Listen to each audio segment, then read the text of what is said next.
Cari amici della Tenda TV, ben ritrovati. Siamo di nuovo con Pronto Farmacia, questa rubrica realizzata in collaborazione con la Tenda TV e Vittorio Veneto Servizi, società che gestisce le farmacie comunali di Vittorio Veneto. Siamo con Eva Da Ros e oggi affrontiamo, dietista che ci ha accompagnato finora in un viaggio proprio legato al mondo dell'alimentazione, perché questa rubrica ha l'interesse e la volontà di condurre tutte le persone che vogliono in un viaggio proprio a riscoprire il benessere fisico attraverso quelli che sono gli elementi come l'alimentazione. Oggi con Eva affronteremo un tema che è importante, secondo me, secondo noi, che ritroviamo ogni volta che uno va al supermercato. La fase che uno è davanti allo scaffale, prende il prodotto e comincia a guardare l'etichetta. Non sempre accade, ma certe volte si guarda l'etichetta, cosa c'è, e quindi la domanda sorge spontanea. Siamo in grado di leggere l'etichetta? Quindi Eva, cosa dobbiamo ricercare nell'etichetta? Cioè, quali informazioni ci dà?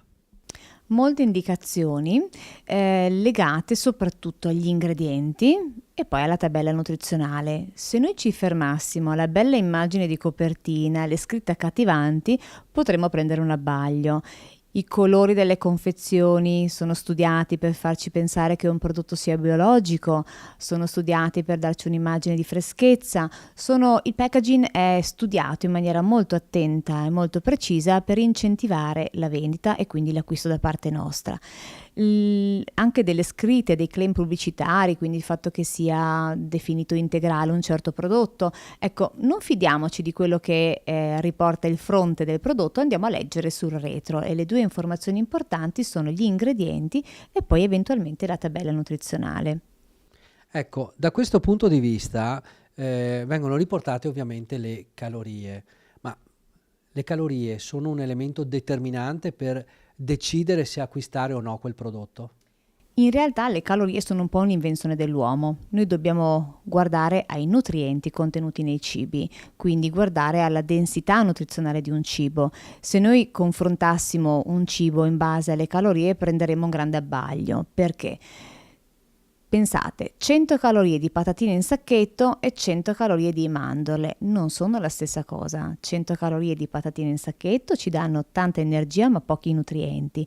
100 calorie di mandorle sono una ricchezza di calcio, di grassi insaturi, di vitamina E, quindi hanno una densità nutrizionale, in questo caso le mandorle, nettamente superiore alle patatine in sacchetto a parità di calorie. Quindi le calorie ci interessano relativamente, quello che ci interessa sono gli ingredienti, quindi andare a vedere che un prodotto abbia determinati ingredienti.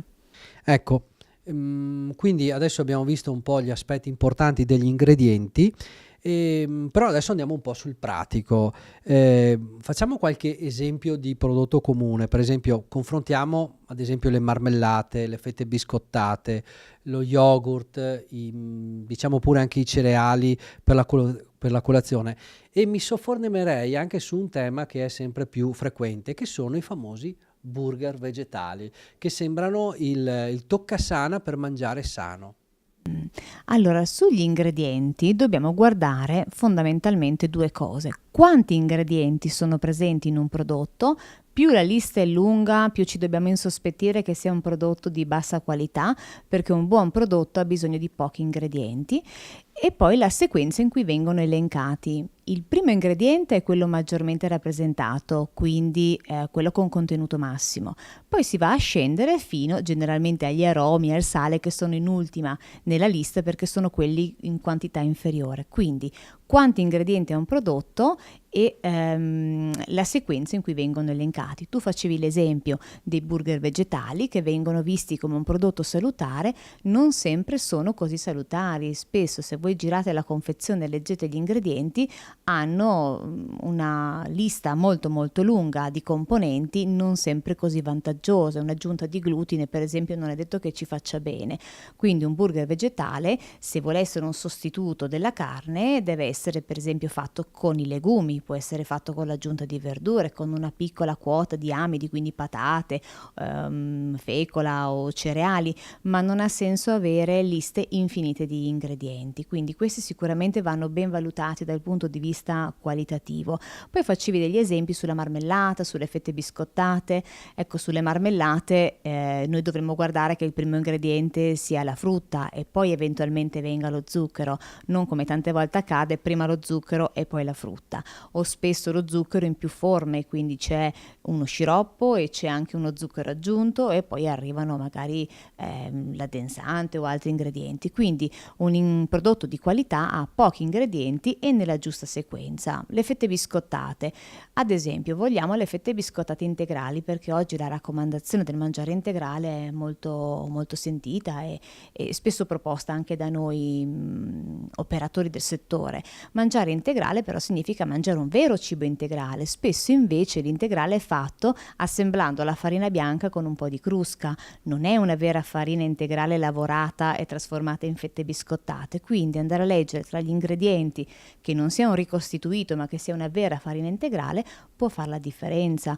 Nominavi gli yogurt, ecco, sugli yogurt andrei a vedere quanto zucchero viene aggiunto. Spesso più che uno yogurt diventa un dolce, diventa un dessert per la quantità di zucchero che contiene. A volte ci sono 2 o 3 zuccheri aggiunti.